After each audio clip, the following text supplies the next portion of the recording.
안녕하십니까. 안녕하세요. 네. 구독자, 아니면 이제 이거를 보시는 환자분들 중에 제일 걱정이 앞서는 게 하나 있습니다. 이제 수술을 하게 되면 부작용이 있지 않을까. 네. 그리고 이제 뭐 뉴스에도 많이 나오고, 뭐 성형외과 이제 뭐 뉴스도 많이 나오잖아요. 그래서 부작용. 네. 부작용 대해서 한번 얘기를 나눠볼까 하는데요. 흔히 나타나나요, 원장님? 사실 부작용이 없는 약도 없듯이, 네. 예, 부작용이 없는 수술도 없겠죠. 네. 하지만 저희가 부작용을 최소한 줄이기, 사실 부작용을 만들려고 수술하는 건 아니잖아요.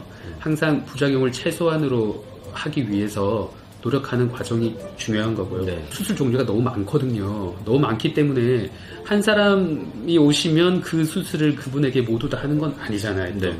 그분에게 맞는, 그분에게 부작용이 가장 적게 생길 것 같은 수술을 권해드리는 게 저희가 해야 될 일이 아닐까, 그렇게 생각이 듭니다. 그러면 이제 남성 수술이면 저도 얼굴이 다르고 원장도 얼굴이 다르다시피 또 똘똘이도 다 제각각이란 말이죠. 네. 거기에 맞는 수술 방법이 다양하게 있다는 말씀이신 거죠. 그렇죠. 네, 뭐 어떤 분들은 지방이 맞는 분이 있고, 어떤 분들은 실리콘이 맞는 분이 있고, 어떤 분들은 대체 진피, 네. 뭐 필러, 네. 뭐 그런 것들이 무조건 사람한테 맞는 것보다는 체형에 따라서, 모양에 따라서 하는 게 좋다는 말씀이십니다. 그렇죠. 성형외과 수술하고 비교하면 조금 이해하기 편하실 것 같은데요. 사실 본인이 원하는 부분이 있잖아요. 네. 저희가 원하는 부분도 물론 있지만 본인이 원하는 부분이 있어. 어떤 분은 길이가 좀 더 좋았으면 좋겠고, 아니면 굵기가 좀 좋았으면 좋겠고, 아니면 시간이 좀 더 오래 갔으면 좋겠고, 아니면 어떤 분들은 좀 울퉁불퉁했으면 좋겠고, 다 원하는 게 다르세요.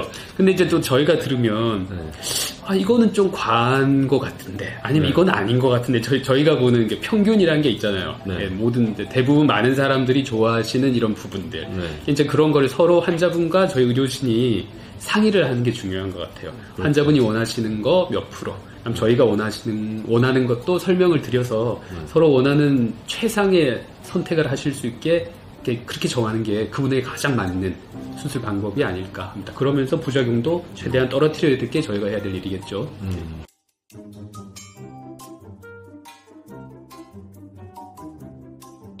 부작용이라고 하면 제일 첫 번째 염증이거든요. 이게 이제 남성 수술이 대부분이 원래 본인의 조직이나 본인의 몸에 있는 걸로 만드는 경우보다는 아무래도 이제 자기 몸이 아닌 부분을 뭐 집어넣거나 뭐 덧대거나 뭐 이렇게 하는 게 많습니다. 네. 그렇기 때문에 염증이 제일 큰 문제입니다.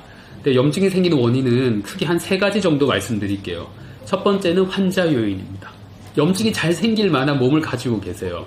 예를 들어 좀 고령이시라던가 면역력이 떨어지신 고령이시라던가, 특히 또 저희가 많이 걱정하는 당뇨, 예, 그 다음에 간 질환, 예, 이런 분들은 면역력이 몸에 떨어져 있으시기 때문에 수술 후에 세균들이 잘 상처에 달라붙을 수가 있으세요. 정상적인 분들은 조금 어느 정도의 세균이 붙는다고 하더라도 이겨낼 수 있는 힘이 있는 반면에, 말씀드리는 환자분들은 같은 개수의 균이 들어온다고 하더라도 그걸 이겨내질 못하세요. 그래서 쉽게 염증이 퍼지는 경우가 첫 번째 환자 요인이고요. 이제 두 번째는 병원 요인이거든요. 수술을 할 때 당시의 병원의 청결도라고 생각하시면 되겠습니다. 사실 이 공기 중에도 균은 있어요. 예. 네. 제 손에도 대장균이 꽤 있을 겁니다. 그래서 저희가 수술을 할 때 되면 이제 수술방 들어갈 때 손을 깨끗하게 씻죠. 그 씻은 손을 다시 무균 장갑을 낍니다. 그리고 몸에도 다 이제 깨끗한 수술복을 입고 수술을 하거든요. 그럼에도 불구하고 우리 저희 대학병원에서 염증이 생기잖아요. 그 염증 때문에 또 뭐 저희 2차 수술도 하고 3차 수술도 하거든요.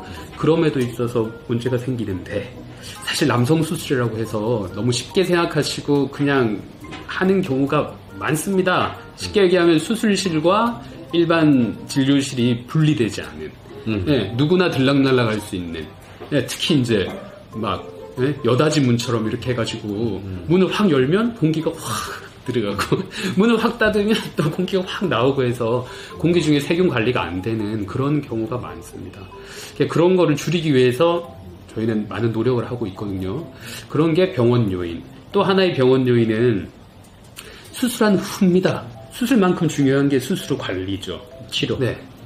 수술 후 치료. 네. 저희는 꼭 저희 얘기를 해서 좀 그렇긴 한데, 수술 상처를 관리하는 전담 수술 상처만 관리하는 전담 전문 인력이 배치가 돼 있는지 안 돼 있는지도 상당히 중요합니다.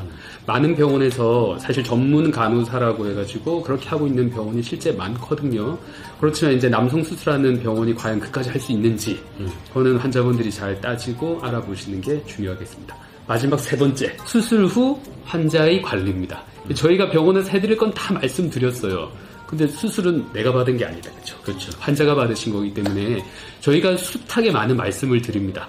뭐는 괜찮고 뭐는 안 괜찮고 뭐는 하지 말아야 되고 뭐는 하셔도 된다. 그래서 이게 잘 안 지켜지세요. 예. 왜냐면 수술 후, 전후 내 모습이 많이 바뀌었거든요.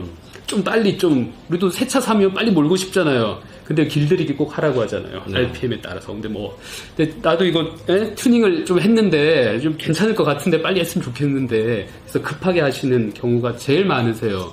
성관계? 네. 제일 많으세요. 근데 저희가 어떤 수술이나 이렇게 상처가 생겼을 때 딱 하지 말라고 하시는 게 술하고 담배. 항상 얘기하잖아요. 근데 이건 항상 깔리는 문제고 특히 저희 쪽에 집중된 거는 성관계세요. 성관계. 근데 대부분 이제 남성 수술 받으러 오시는 분들은 작은 수술이나 큰 수술이나 좀 급하게 오시는 경우가 많으세요. 네, 중요한 날짜가 잡혔는데 나 이거 좀 빨리 해서 빨리 해야 된다. 근데 그게 한 달 아닌 경우가 많으세요. 저희가 항상 한 달은 좀 지켜달라고 말씀드리거든요. 어떤 수술이건 간에 한 달이면 어느 정도 치료가 다 됩니다. 그런데 이제 예를 들어 3주 뒤다 아니면 2주 뒤다. 애인하고 어떻게 좀 좋은 날이 잡혀 있는데 D-Day가 잡혀 있는데 이게 좀 뭔가 좀 잘하려고 하시다가 그 날짜를 못 지키시고 문제가 생기는 경우가 많으신 것 같아요. 그러면은 성형외과처럼 쌍꺼풀 수술하면 네. 한 달 지나면 표식 확 나잖아요. 그렇죠. 근데 3개월, 6개월 지나면 좀 자연스럽게. 네, 자연스럽게. 이것도 마찬가지 아닐까요? 마찬가지입니다. 네. 그래서 만약에 좀 좋은 날이 있을 것 같으면 한 3개월, 6개월, 뭐 2달 전에 미리 계획을 짜는 게 좋겠네요. 그렇죠. 미리 계획을 짜시고 미리 병원에 찾으셔서 날짜를 정하시고 시술을 받으시는 게 사실은 더 좋은데 그게 참 안 된다. 그죠? 저희 경험상. 돈을 벌어야 되고 또 바쁜 일상성에 돌아가야 되니까 그러지 않을까 싶습니다. 네, 그런 것 같습니다.